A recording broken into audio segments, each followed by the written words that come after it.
અમરેલીમાં ઉર્જા અને પેટ્રોકેમિકલ્સ વિભાગના 4 જુલાઈ 2026ના ઠરાવમાં થયેલા સુધારા સામે ખેડૂતોમાં રોષ જોવા મળ્યો છે। બાબરા તાલુકાના કોઠડા પીઠા ગામના ખેડૂતો અમરેલી કલેક્ટર કચેરીએ પહોંચ્યા હતા અને કલેક્ટરને આવેદનપત્ર પાઠવી રજૂઆત કરી હતી। પ્રસ્તાવિત તથા નિર્માણાધીન ટ્રાન્સમિશન લાઇનો માટે મળતા વળતર અંગે ખેડૂતો દ્વારા વિરોધ નોંધાવવામાં આવ્યો છે। ખેડૂતોની માંગ છે કે ખેતીની જમીનને ઓછામાં ઓછું નુકસાન થાય અને જમીન તથા પાકનું પૂરેપૂરું અને યોગ્ય વળતર આપવામાં આવે।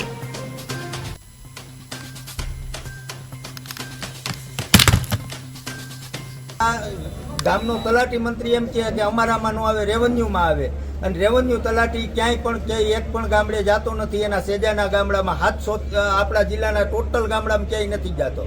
એટલે ખેડૂત અરજદારો કાયમિક માટે ધક્કા ખાય છે। એટલે કલેક્ટર એના લેવલેથી તાત્કાલિક નિરાકરણ લાવે એવી અરજી સાથે આજે અહીંયા બધા ખેડૂતો આવ્યા છે। અને એ પણ બજાર કિંમત કઈ તો કે વાણિજ્ય હેતુ માટે કોમર્શિયલ બજાર કિંમતના 4 ગણાની ખેડૂતોની માગણી છે।